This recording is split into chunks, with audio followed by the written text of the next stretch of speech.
Olá, queridos alunos, como vocês estão? Estão bem? Saudades de vocês, dessa turminha da quarta-feira de manhã. Turminha produtiva, uma turma pequena, mas muito produtiva.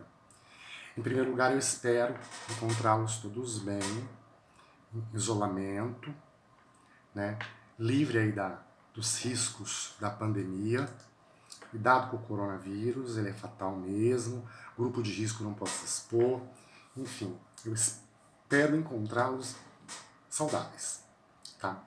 Hoje a nossa aula vai versar sobre um pouco do que nós já estudamos e vamos adentrar um assunto que foi muito destacado essa semana, que foi a questão da suspensão do salário. Né? Acho que vocês ouviram a mídia noticiando: o governo federal vai suspender o salário do trabalhador, o governo federal vai pôr o trabalhador em quarentena e não vai pagar nada, se não morrermos de coronavírus nós vamos morrer de fome. Eu ouvi esses comentários nas mídias sociais, nas redes sociais, na televisão, e isso é preocupante mesmo, porque nós temos que lembrar que o salário, para o direito, o salário tem garantia, visa garantir a sobrevivência do trabalhador. Então não é fácil assim a gente suprimir o salário do trabalhador, né? E é isso que eu quero chamar-los a debater hoje comigo aqui no vídeo. Nós já estudamos, né, em aulas anteriores, o que era democracia. Etimologicamente, né, a palavra democracia significa governo do povo. Ou seja, é um governo feito para o povo, e pelo povo, e para o povo. A nossa democracia é representativa, é aquela através da qual nós elegemos representantes que irão votar os projetos-leis, propor projetos-leis. Nós sabemos que o nosso país tem uma grande deficiência no poder legislativo, né? E no poder executivo às vezes, e o poder judiciário fica sobrecarregado. Nós falamos tudo isso em sala de aula.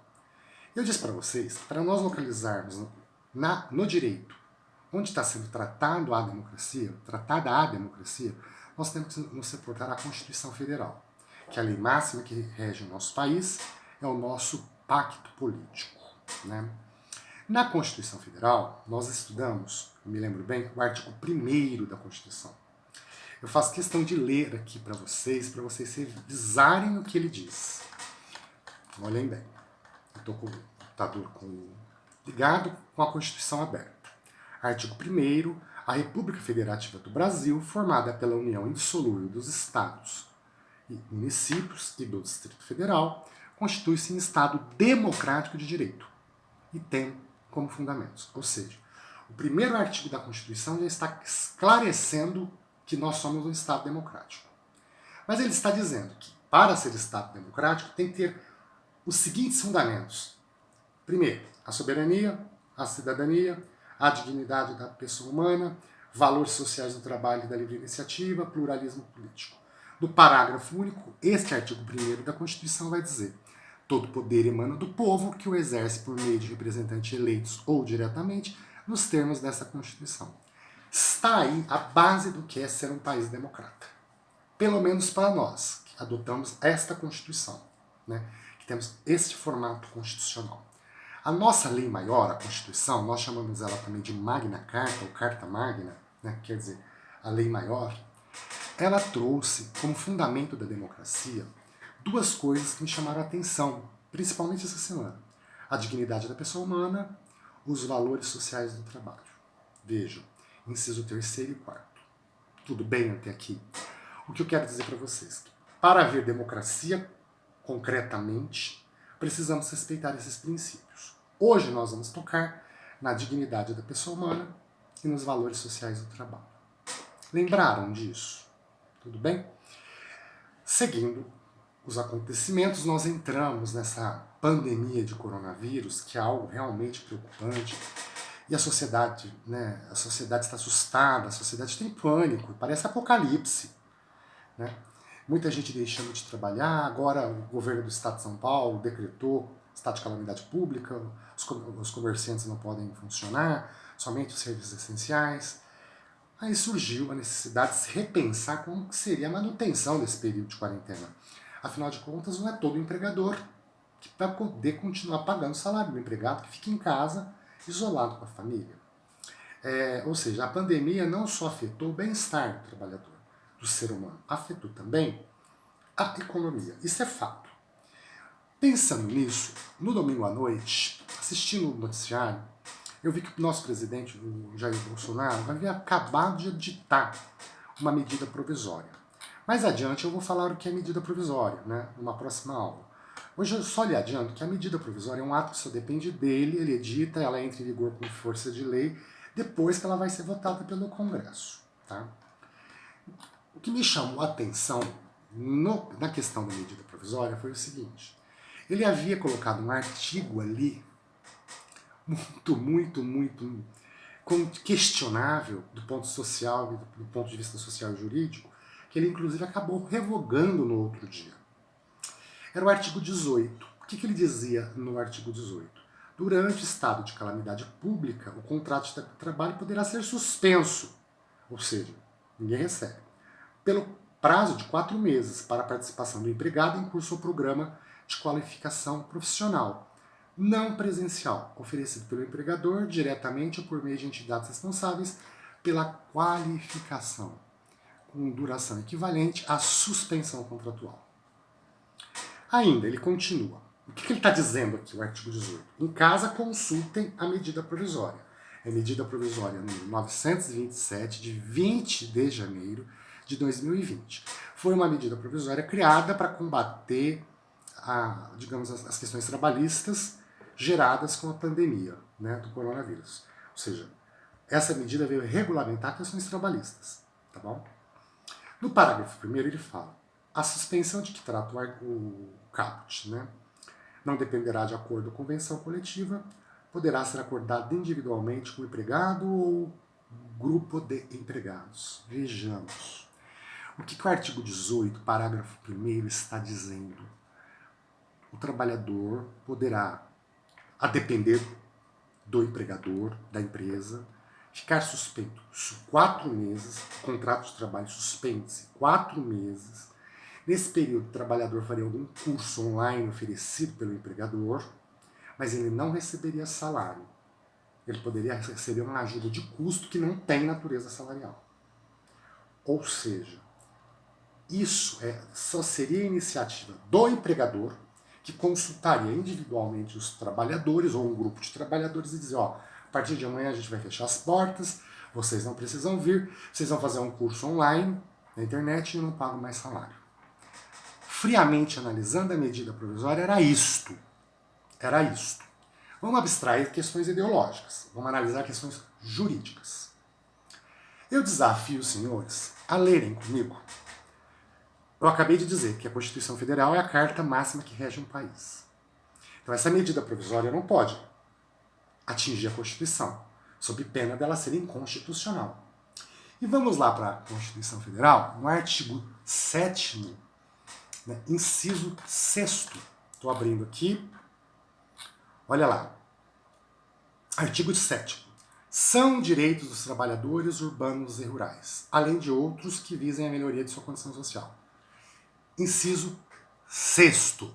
Irredutibilidade do salário, salvo disposto em convenção ou acordo coletivo. O que eu estou querendo dizer para vocês é que o artigo 18, parágrafo 1º, inciso 1, 2 e 3, desta medida provisória 927 de 20 de março de 2020, é inconstitucional.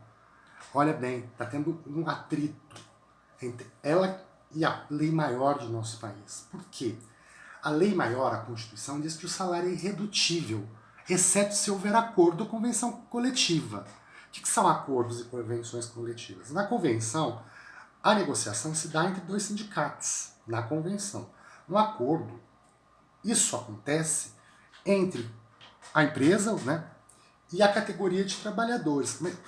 Sendo acordo ou convenção, não poderia, né, haver a diminuição, a redutibilidade, a redução dos salários, ou até mesmo a suspensão, deixar o trabalhador 4 meses em casa sem salário.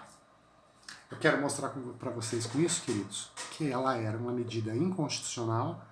No outro dia, o nosso presidente, agindo até com bom senso, acabou revogando esse artigo 18, por ser ele inconstitucional, latentemente, sem dizer que esse artigo 18 ele é um artigo apocalíptico.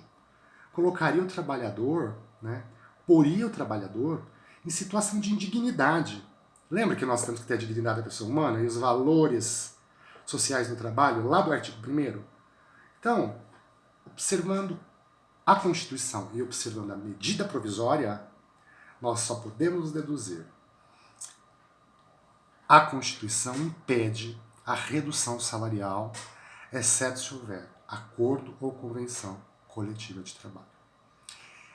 Esse tema nós chamamos no direito de irredutibilidade salarial. Vale dizer, os salários são irredutíveis, eles não podem ser reduzidos. Porque o salário visa a suprir as necessidades existenciais do trabalhador e da sua família. O trabalhador não pode ficar privado do salário sob pena de passar fome, sua família passar fome, né? Então, gente, em nosso direito vige esse princípio da irredutibilidade salarial. Tudo bem? Até aqui vocês entenderam? Além deste princípio, nós temos também a alteridade do direito do trabalho, do direito como um todo. O que significa alteridade? Alteridade significa troca de sapato, troca de história. Sim, é aquela história. Sinta o que eu sinto para você ver o tanto que dói em mim. E o que nós temos neste caso trabalhista? Nós temos no caso trabalhista que o empregador, pela alteridade, não pode repassar para o empregado os prejuízos com o seu negócio. Então me parece que, por mais que o governo federal queira reduzir salários, suprir parte desses salários, suspender o pagamento do salário, suspender o contrato de trabalho, parece que a garantia social, a Constituição, a dignidade da pessoa humana, os valores sociais do trabalho, o artigo 7º, inciso 6º, que fala da irredutibilidade do salário, não autoriza com facilidade essa redução. E, Rodrigo, você é a favor ou não da redução? Eu acredito que tudo pode ser repensado num acordo ou numa convenção coletiva, que é o meio legal. Precisa chamar os sindicatos, que representam cada categoria de trabalhador, e travar uma discussão para ver até que ponto essa redutibilidade também vai ajudar a economia do país. Tudo bem? Eu não vou entrar nas questões econômicas, eu quero apenas que vocês percebam que não podemos reduzir salário sem acordo ou convenção coletiva de trabalho, pelo princípio da irredutibilidade. Pelo princípio também da alteridade. O empregador não pode repassar para o empregado prejuízo com o seu negócio. E veja, essa medida provisória veio atender uma mudança radical que está tendo na nossa sociedade por causa do coronavírus. Né? E outra coisa também, que eu gostaria de pontuar.